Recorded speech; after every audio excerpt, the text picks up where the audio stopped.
Hello everyone, आज मैं आया था अभी अपने क्लिनिक पर हेयर फ्री हेयर ग्रो, जहाँ से मैंने हेयर ट्रांसप्लांट करवाया है। तो वहाँ पर जब मैं कंसल्टेशन ले रहा था तो मुझे पता लगा कि मेरे एक सब्सक्राइबर भी वहाँ पर आए हुए हैं। तो उनसे कुछ जानते हैं, कुछ बात करते हैं कि उनका एक्सपीरियंस कैसा रहा यहाँ पर, उनकी सर्जरी कैसी रही। पहले उनके बारे में थोड़ा सा बता देता हूँ। इनका नाम है रश्मिन और इन्होंने इससे पहले 3 बार सर्जरी करवा रखी है। 3 बार पहले इन्होंने फर्स्ट टाइम FUT करवाया था, उसके बाद 2 बार इन्होंने FUE करवाया था। इनके फ़ोटोज़ देख लीजिए, आपको दिख रहे होंगे। उसके बाद FUT का इनका बिल्कुल भी रिज़ल्ट नहीं आया, बिल्कुल ना के बराबर रिज़ल्ट आया। और FUE में भी कोई ख़ास सेटिस्फैक्ट्री रिज़ल्ट नहीं आया। और इनका डोनर एरिया ऑलमोस्ट आप खुद सोच सकते हैं कि 3 सेशन के बाद बिल्कुल ऑलमोस्ट ख़त्म ही हो गया था। तो अब डॉक्टर के पास चैलेंजेस ये था कि किस तरीके से इस एरिया को कवर किया जाएगा। इतना काफ़ी ज़्यादा बॉल्ड एरिया अभी भी बचा हुआ था और इनके पास डोनर एरिया काफ़ी वीक था, अवेलेबल ग्राफ्ट्स बहुत कम थे। तो किस तरीके से कवर किया जाएगा, तो एक बहुत बड़ा चैलेंज था। तो उसको देखते हुए ये डिसाइड किया गया कि इनके काफ़ी मतलब बॉडी पार्ट से जो है लिया गया है। देखिए, इनका बियर्ड से लिया गया है बाल, इनका चेस्ट से बाल लिया गया है और इनके डोनर एरिया से जितना भी पॉसिबल हो सकता था वो ग्राफ्ट्स लिया गया है। लगभग 400 के आसपास ग्राफ्ट लिया गया है इनका डोनर एरिया से। चेस्ट से अराउंड इनका 400 समथिंग, वहाँ से भी लिया 700 समथिंग लिया गया है।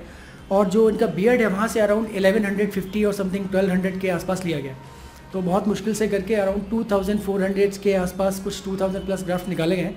तो चलिए जानते हैं रश्मिन भाई से कि उनका एक्सपीरियंस ओवरऑल कैसा रहा है यहाँ पर। रश्मिन भाई, ओवर टू यू, आप बताइए कैसा लगा। मुझे यहाँ आके खुशी हुई कि पंकज भाई जैसे डॉक्टर है और जिसके चैनल को वीडियो देखकर मैं यहाँ पर आया हूँ वो भी यहाँ मिल गए अचानक। तो मुझे बहुत खुशी हुई। मैं सुबह अकेला ही आया था और अभी जाऊँगा भी अकेला ही। आप अकेले आ सकते हैं, हेयर ट्रांसप्लांट करवा सकते हैं, कोई भी पेन नहीं है। अभी मैं 30 मिनट पहले ही हेयर ट्रांसप्लांट सेशन से बाहर निकला हूँ, जबकि मुझे कोई दिक्कत नहीं हुई है। और बहुत अच्छा डॉक्टर और उसके स्टाफ का एक्सपीरियंस रहा है। 4-5 लोग एक साथ इतना जल्दी काम करते हैं, इतना अच्छा काम करते हैं कि मुझे मज़ा आ गया। और बिल्कुल पेन भी नहीं हुआ। खाना भी यहाँ पर मिल जाता है और अकेले पेशेंट अकेला आ सकता है, किसी को साथ लाने की भी ज़रूरत नहीं है। और ये सूरत का hair free hair grow clinic है और मैं आशा रखता हूँ कि मेरा रिज़ल्ट भी बहुत सुपर ही रहेगा। बिल्कुल रश्मिन भाई, इस बात से तो आप बेफिक्र रह जाओ, क्योंकि जितना भी आपके पास अवेलेबल ग्राफ्ट था उसका मैक्सिमम और बहुत बढ़िया यूटिलाइजेशन किया गया है। जहाँ तक मैं देख पा रहा हूँ, जो भी आपका मैक्सिमम बॉल्ड एरिया था वहाँ पर आपकी ग्राफ्टिंग जो इम्प्लांटेशन है वो की गई है। और रिज़ल्ट ज़रूर आएगा। वंस ये रिज़ल्ट आता है तो आपका जिस तरीके का दिख रहा था उससे काफ़ी इम्प्रूवमेंट हो जाएगा। और जहाँ तक आप समझ सकते हैं कि आपका 4th सेशन था, तो 4th सेशन में डॉक्टर्स को कितना ज़्यादा मुश्किल हुआ होगा ये सोचने में और डिसाइड करने में कि किस तरीके से कहाँ पे लगाना है, कहाँ से निकालना है। और अच्छी बात ये लगी कि मैं आपको कोई भी पेन नहीं हो रहा है, बिल्कुल भी आपको पेन नहीं हो रहा है और कोई आपको थकावट सी महसूस नहीं हो रही है।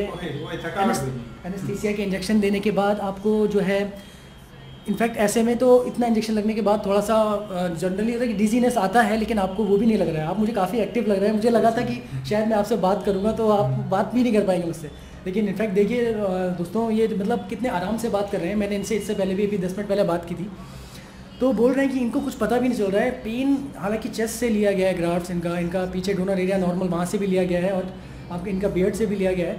तो थोड़ा बहुत पेन मैं भी सोच रहा था कि शायद होता होगा, कि मैंने तो आज तक निकलवाया नहीं है बियर्ड से कभी ग्राफ्ट। तो मुझे लगा कि बहुत कुछ पेन थोड़ा बहुत तो हुआ ही होगा। इन्होंने बोला बिल्कुल भी नहीं हुआ सर। स्टार्टिंग में जो सिर्फ 1-2 एनेस्थीसिया का इंजेक्शन लगता है वो उसमें स्टार्टिंग में थोड़ा सा पेन होता है। तो ये जान के अच्छा लगा कि अच्छा ट्रीटमेंट हुआ है इनका। मेरे रेफरेंस से आए हैं तो इनका मतलब जैसे कि जिस तरीके का होना चाहिए बिल्कुल बेस्ट इनको किया गया है। और जो भी यहाँ पर आता है जनरली ऐसा नहीं है कि मैंने कोई रेफरेंस दिया है तो यहाँ पर इनका अच्छा हुआ है। जो भी कोई पेशेंट यहाँ पर आते हैं अच्छा आता है। बट थोड़ा सा मेरे से ये रह जाता है कि यार क्लिनिक को थोड़ा सा लगता है कि हाँ, एक सब यूट्यूबर है तो उसके चैनल से अगर कोई आ रहा है तो उसकी एक पब्लिक व्यूअरशिप है, तो अगर कुछ गलत होता है सपोज बाई मिस्टेक, तो थोड़ा सा एक एक्स्ट्रा केयर कहीं ना कहीं जिसको बोल सकते हैं कि उसको इसी तरीके से। अदरवाइज़ जो है पेशेंट्स का जो जनरली है वो ओवरऑल बहुत ही अच्छा ट्रांसप्लांट होता है। आपने मेरे रिजल्ट तो देखा ही होगा। इतने जितने भी बंदे मैंने रेफ़र किए हैं और जो लोग भी खुद करवा के आते हैं, खुद से अपनी चीज़ें बताते हैं, क्लिनिक की वेबसाइट पर भी कुछ फ़ोटोज़ और वीडियोज़ आपको मिल जाएंगे। तो ओवरऑल ये देखने को मिलता है कि काफ़ी अच्छा क्लिनिक है, बहुत सेटिस्फैक्ट्री रिजल्ट्स हैं। तो बाकी चॉइस आपकी है, आपके ऊपर है कि अगर आपको आप डिसाइड करते हैं, डिसीजन आप ही का है। मैं सिर्फ आपको रिजल्ट्स दिखा सकता हूँ, अपना रिजल्ट दिखा सकता हूँ और जो पेशेंट्स हैं उनके रिव्यूज़ आपको दे सकता हूँ, डिसीजन तो आप ही का है। तो आई होप कि फिर कभी मिलना होगा रश्मि भाई से तो आपको इनके रिजल्ट दिखाऊंगा फ्यूचर में, 3 महीने बाद, 6 महीने बाद, जब भी कभी इनका ग्रोथ होगा तो। और ऐसे ही वीडियोस आपके लिए लाता रहूँगा। तब तक के लिए मिलता हूँ आपसे अगली वीडियो में अगले कंटेंट के साथ। तब तक के लिए I am signing off, take care and bye bye.